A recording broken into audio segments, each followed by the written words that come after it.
Hello, in this video we will talk about the CDF of a discrete type random variable. So this is the outline and we are working on the distribution. So a discrete random variable, its distribution is characterized with probability mass function. So from probability mass function you can calculate the CDF. So if you have a discrete random variable, means that your random variable can take a countable number of points. So this is, let's say, first point, second point, third, etc. And there is a mass of probability here at this point is px of, let's say, x1, which is basically equal to probability of x being equal to x1, and so on.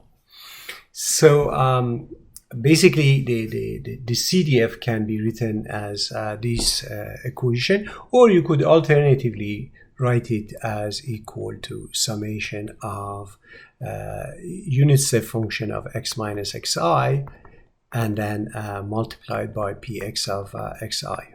So these two equations are same for all xi's. So basically, the amount of the jump, so from the right minus the left, this is your probability mass function at this point.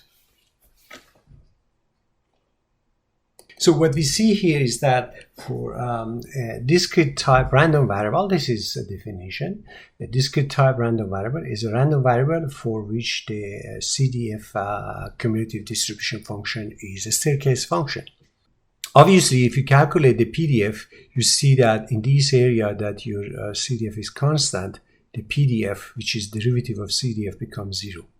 And here you will have a delta function. So you could say a discrete random variable is a random variable for which the PDF fx of x is equal to summation of px of xi and then delta of x minus xi.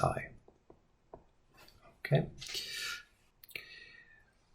So the graph is not continuous. It is either constant or it has jumps. So it has only jumps and constants. So it's a staircase function.